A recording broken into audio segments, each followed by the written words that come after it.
That's a clip featuring the two witches from this new take on The Wizard of Oz. So just to clarify again, L. Frank Baum, was it? Mm-hmm. Yep. He wrote... About 13 books, I think, in this series. Okay. Mm-hmm. Now, apparently this movie is based on the book The Wizard of Oz. Oh, really? Much like the film The Wizard of Oz is based on the book The Wizard of Oz. Oh. Yeah. No, I didn't get that. Okay. No, I'm not entirely... Maybe that both films chose to tackle different parts of the book. Yeah, maybe, yeah. But yeah, to the best of my knowledge, that's how it went down. So this is... It's not exactly... Well, like you're saying, it can't be a prequel or anything like that. It's its own movie, but it definitely features a hell of a lot of nods and tributes. Probably the most notable of all being the fact that it starts in sepia. Now, we chose to see this film in 3D. The reason we chose to do this... It's not a decision we make lightly. No, it's not. It's not. It's because... And, oh, God. It's not, because it's not enjoyable anymore to have to see films in 3D. No. The reason we wanted to is because there is an excellent shot in the trailer that shows the film going from sort of 4:3 aspect ratio with the sepia tone, much the same way the original Wizard of Oz was filmed, before it bursts into a widescreen, proper color, not Technicolor. And we just assumed that if you're going to make this 3D, then much like the original film, the first section will be 2D, sepia, box screen, and then it will expand into widescreen and implement the 3D. Yeah, look, I was thinking about it before we went to it, and just for the record, that's not what happened. In the end, they went 3D from the get-go all the way to the money shot, but and beyond. But what I was thinking about is if you had a film that was advertised in 3D and you'd paid for your glasses and you were sitting there and it wasn't 3D yet, people would actually walk out of the cinema. They'd get confused. They'd take the glasses off. They'd miss the money shot. Like, unfortunately, it wasn't going to work. So I could see why they went for 3D all the way. Exactly. I'm just sort of disappointed that I didn't realize that until 5 minutes into the movie. Mm-hmm. Where that reason occurred to me that, this is terrible. I can't believe that they're doing box format sepia in a deep 3D. And it really is accentuated 3D. It's not doing any of it lightly. They might have been listening to the criticism that people are sick of just this sort of wearing glasses for no real point. So they were really heightening this effect of 3D. And then, it occurred to me that people would actually be walking out, which is a shame. I actually thought, and I know that this is pretty much never ever done, I thought that it actually would have warranted a title at the beginning saying, the film you're about to see is in 3D, because to get that effect when they went widescreen and then implement the 3D would have been so effective. And instead it just made the first 20 minutes, and it does imitate the sort of structure of The Wizard of Oz quite closely. So the first 20 minutes is in sepia box format. But with this 3D that is so anachronistic to the intent. I mean, it comes up with this 1905 title card or something like that. And then you're in sort of ye old town apparently, and watching it through this awful new technology that every time the camera moves it goes blurry and hurts your eyes. Look, yes, but I can't believe I'm saying this. I quite enjoyed the 3D for the first part of the film because it was refreshingly gimmicky. There was stuff coming out at you from all angles and stuff like that. It's not the thing that I usually look for in 3D. I mean, I'm completely over 3D. I don't want to see it anymore, but I begrudgingly decided that we should see it in 3D because of this, transition thing, which we didn't get. However, Sam Raimi doesn't pull any punches. He treats it like the gimmick that it was back in the 50s, He literally throws so much stuff at the screen. Things come out of the frame even because, of course, you're in the smaller frame, so you can actually expand from that. That was a great idea, to have small things coming out into the widescreen when there's no actual film there. Exactly. It felt much more immersive. Yeah, and look, I really enjoyed this entire Kansas sequence with its crazy, wacky 3D, and it was just silly stuff happening, and it wasn't trying to be pretentious and over the top. I thought it was great, and once again, I can't believe I'm saying it, but I really actually enjoyed the 3D. That's okay, because they do, if we've learnt anything from the massive amount of 3D films out lately, is that small, fluttery objects coming out towards your face are the things that tend to look best, because for some reason they don't strain the eye. If you have a big item that gets sort of flung towards you, it tends to sort of cross over itself, make you want to sort of cross your eyes, and it has this weird effect. So it did make great use of the little fluttery stuff flying out towards you. That's fine. The problem with, and I came to this idea by the end of the movie, if you want to make a movie in 3D, until you sort out the technical problems, you need to start filming with a static camera, because every time the camera moves, you get this sort of juddery effect, this shuddering, where everything becomes blurry, and which is a massive problem in action movies that are done in 3D. You can't see a thing. Yeah, you can't see a thing, and it looks weird. And it hurts your eyes. Yeah, and you're just waiting for the camera to go still so that you can get your depth perception back again and work out what's actually going on. Yeah.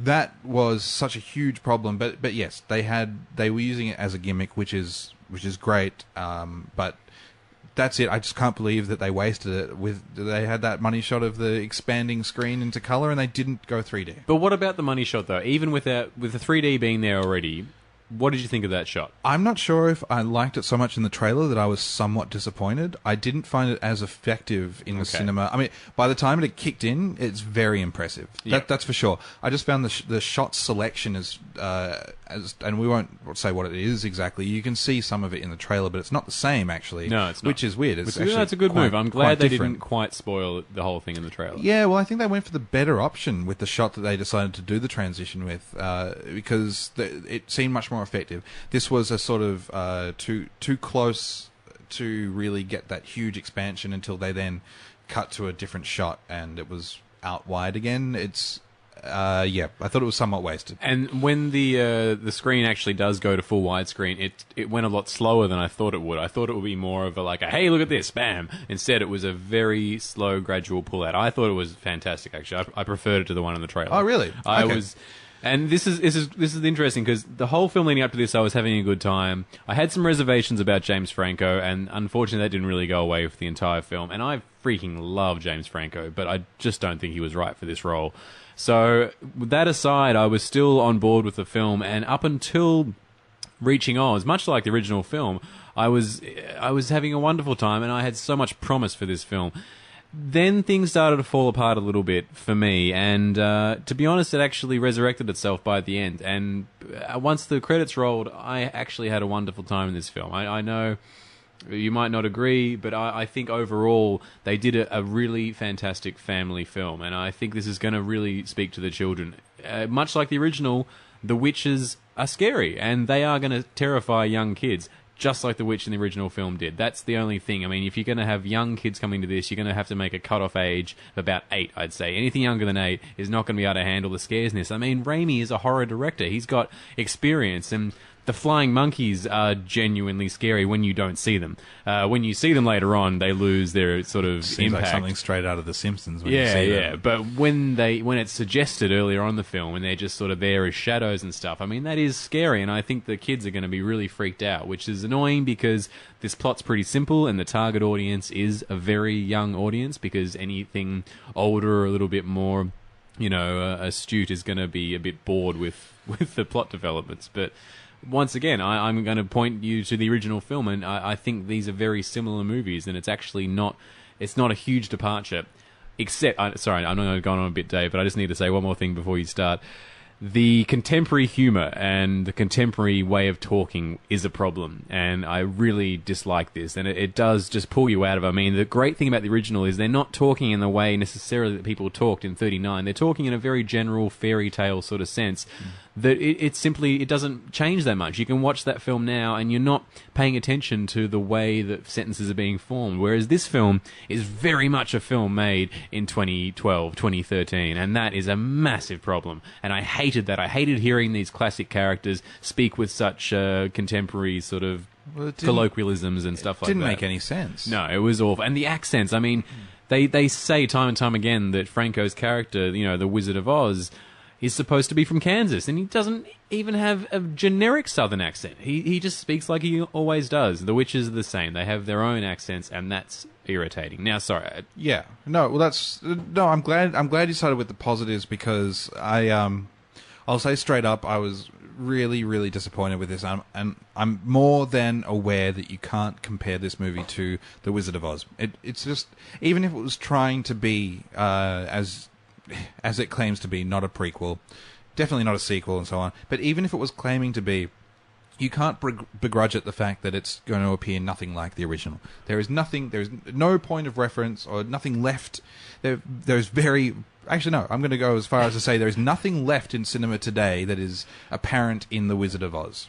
That was even possible to carry over. Mm-hmm. The naivety of the characters, the whole musical concept. Obviously, this isn't a musical. Sure. There is one moment where they do briefly burst into song, which is very quickly cut off. I was actually hoping it was going to go longer till it became apparent that the song that they were singing was of absolutely no note at all. So it was probably a good thing that they cut it off. I really enjoyed that joke, though, because that was a literal comic moment where the central character says, "No, please, no, stop singing," and the song... Yes, it's a very self-aware moment, yeah. So my main problem with this is that I'm going to acknowledge that, yes, it is a family film, and yes, you don't set the bar too high. But again, as we've had this argument many, many times... Make a well-rounded film and everyone will enjoy it. This, I've mentioned before this theory of in the future we will have scripts being written by machines, yeah? Films directed by machines. This to me felt like one of them. You got your comic relief. You got every character in this traveling troupe that goes along through the film seems so intentionally catered to the sort of to make everyone interested, so that if you're old enough, you'll laugh at the comedy relief character, and if you're young enough, you'll like the little doll and so on. And I'm looking at this from a cynical point of view because I feel that this was made with cynical intentions. From a dollar point of view, pretty much. You're looking like you're about to disagree.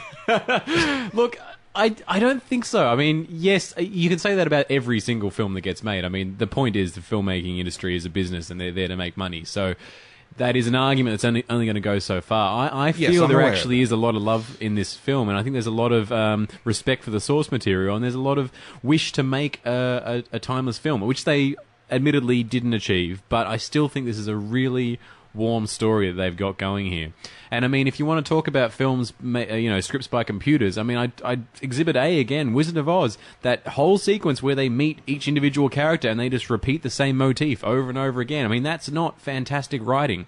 That's really quite tedious. No, that seems to me like they're concentrating on building up this sort of this central idea, that to me worked perfectly well. This is going to come down to a matter of opinion, basically. Yeah. Like this whole idea of, basically the whole idea of reviewing any film is. Sure. But there was one moment that really, really lit itself up for me, is when Oz, played by James Franco's character, mentions Thomas Edison. I'm not sure if you remember this line. He says that Thomas Edison had so little to work with but so much imagination that he succeeded. I felt this summed up the film beautifully, in that it has the complete opposite. It has... Sam Raimi and the writers have so much to work with and such little imagination that they use the CGI and this sort of fantastic... Just fantastic imagery, and it does look good. It does look fake. They do actually. There's a nice touch. They do use the fake backdrops every now and then. And Emerald City, viewed from far away, looks exactly like it did in the first film, which are these beautiful little flourishes. But it seemed like all of this attention was put into the visual detail. It felt to me a lot like Tim Burton, what he did with Alice in Wonderland, which was ultimately redundant. Yeah. Yes. I haven't even seen that film, man, but I was thinking about that film. I've just been seeing those trailers, and when they first get to Oz, I was just comparing it in my head to Tim Burton's Alice in Wonderland. I was thinking that this did a better job, obviously, but here's the thing. The CGI is interesting because the CGI and the overuse of CGI is one of the main reasons I think the Star Wars prequels are abominations, because they just pack the screen with shit you don't want to see. And it's everywhere, and it's colourful, and it's in your face.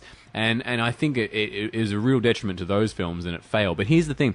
The Wizard of Oz, if it was made today, if that exact same film was made today, you wouldn't have plastic flowers and ridiculous, just colourful sets everywhere. You would have CGI. Like, this is how it would be done. No, I think they've taken the technology that they have today, and they've done exactly what they would have done with Wizard of Oz back in 1939. That's true. I just think that because we have come this far with movies these days, that you can't... Back in the day, it was wondrous, and it was technically a hell of an event.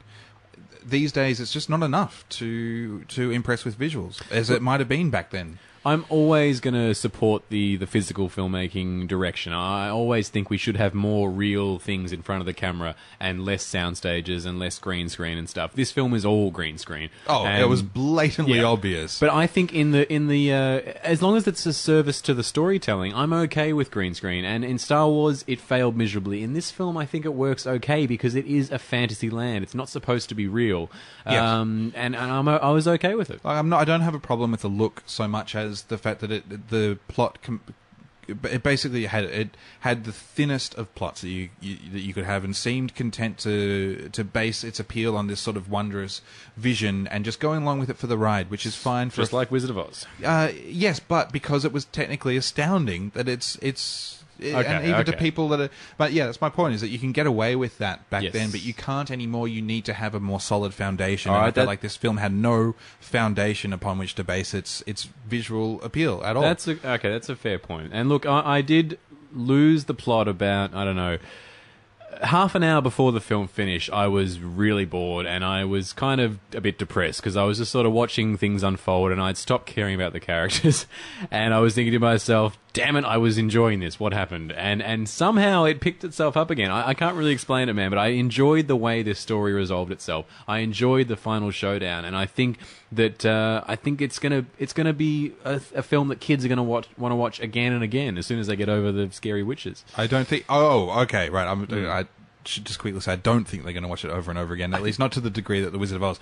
But the Scary Witches, I have a massive bone to pick here. Yeah. There's this problem of, in a lot of movies, you get this hot girl playing an ugly girl by putting glasses on. Yeah. This is basically the idea behind the witches in this film. You've got an attractive girl that gets really clean, nice green makeup put on her while maintaining a cleavage, which I found was always slightly out of place. A bit disconcerting. Yeah, I don't know what was going on there. Yeah. But this idea of making a beautiful, ugly character in The Wizard of Oz, and again, I know it can't be compared to it, but it has to be a point of reference. No, sure. So in the original Wizard of Oz, the witch that's covered in green makeup is pretty scary looking. Yeah. I mean, it might be a bit stupid and campy, but yeah, it conveys the idea of a witch. In this, you just get this pretty woman, which is Mila Kunis, dressed up in this really, really slick green makeup that makes her look like she's meant to be good looking, but just with a pointy chin and a long nose. And I found that really, really disappointing because I was lamenting the fact halfway through that they weren't going to do anything with the Scary Witch. I thought this is going to be a big problem if they don't get the Scary Witch. They then decided to do it in a really corny, very typical Sam Raimi transition scene, which he seems to love, this kind of thing, but did it with a silhouette fashion that actually made you think that when she was going to come on screen, she's going to be properly scary. And then when she came on screen, it's just this good-looking girl with makeup on. I completely agree. Unfortunately, they completely botched that. It does look terrible. But you're saying that there are scary witches in this? Yeah, I think there's still... Okay, the transition scene, for one thing, I think will be terrifying for a child. Later on, there are, plot spoilers, there are other scary things happening. Can I just say, along that line, that Gary Busey almost made a cameo? Serious? What? What are you talking about? It's hard to say without spoilers, but just in the last 5 minutes, just keep Gary Busey in your mind. Yeah, okay. And you'll see Gary Busey. Look, one of the strong suits of this film, I think, and even when I wasn't really caring what was going on, I do enjoy the casting choices. I mean, yes, the makeup and everything, they really ruined that character, and it was a shame because they had something that they could have used, and it could have been brilliant, but they didn't quite get there. Now, before that all went to hell, you got Mila Kunis, you got Rachel Weisz, and you've got... help me out. Michelle Williams. Now, these are three of the most amazing actresses. I love watching these women. Yeah, all three of them are doing very good work lately. I always enjoy watching them on screen, and it was great to see them interact, and I enjoyed all the scenes with them. Once again, Franco dropping the ball left, right, and center. I didn't really get on board with his characterization. I couldn't blame it on him, though. I think ultimately the script didn't service anyone. I'm not blaming him directly. I'm blaming his casting. I'm saying he shouldn't even have been in the picture. Like, when he's acting, have you ever seen the YouTube thing that he did with his little brother? It's called James Franco's School of Acting or something. No. It's really fantastic, and it's him taking the piss, pretending to be this like Laurence Olivier sort of person that's informing other people how to act. Okay. And it's great. And through this film, I just kept on thinking he looks like he's pretending to act. Now I know in some scenes, because he's playing essentially a fraudster that's pretending to be a wizard, so yes, he is acting. But in other scenes, he was just supposed to be the character, and he's still just doing this terrible version of kind of thinking about acting, and it was just kind of sad to watch. Once again, I love the man. I love watching him work. Me too. But not in this film. I think it was a massive mistake casting him in this film. Yes, I would totally agree with that. But not to... Yeah, he tried his best. But I would also say that I think the only one that comes out of this largely unscathed is Michelle Williams, because... as we just discussed, Mila Kunis was a terrible decision, and the character was just an awful idea. I also hated Rachel Weisz. I just couldn't get behind the idea that she was an evil witch, because she's not. No, I loved her. I thought she was fantastic. Okay, but this idea of witches should be going back to something evil and terrifying. And you just get these sort of pretty women talking in these grandiose voices. It seemed so misjudged. No, look, I think they did drop the ball on that, and I think they had the strands of a really good story there to tell in this movie, and it just didn't quite work, which is why I sort of almost fell asleep in that section of the film where it just sort of when they got to Munchkinland and everything.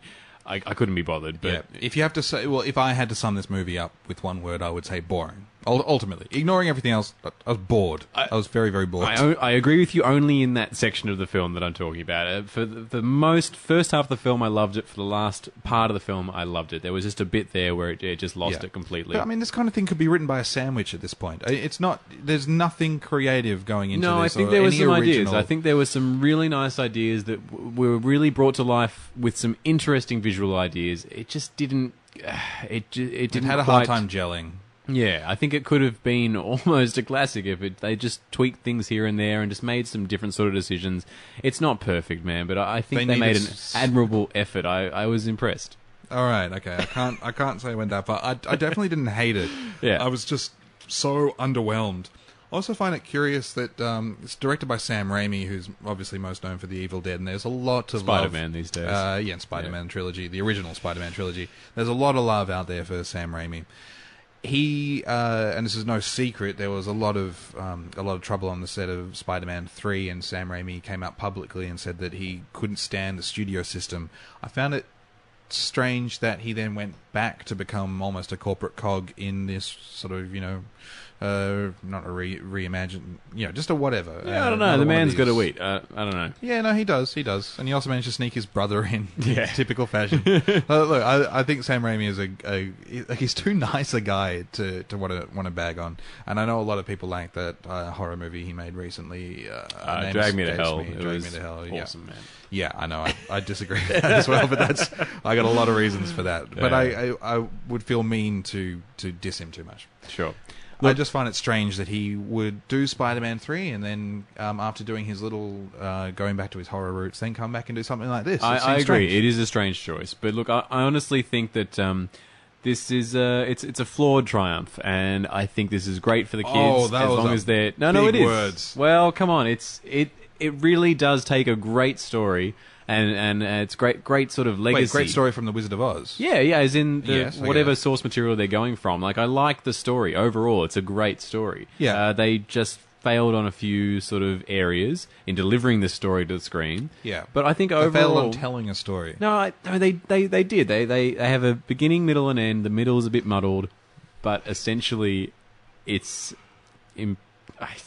Okay, all right. So you liked it. I did like it, yeah. Okay, all right.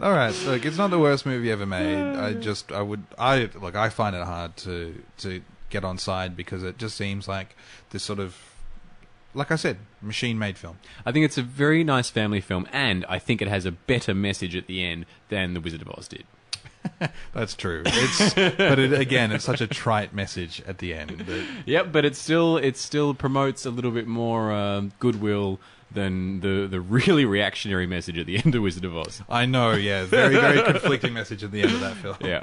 Okay, we've got to wrap it up. Other movies out this week, there's...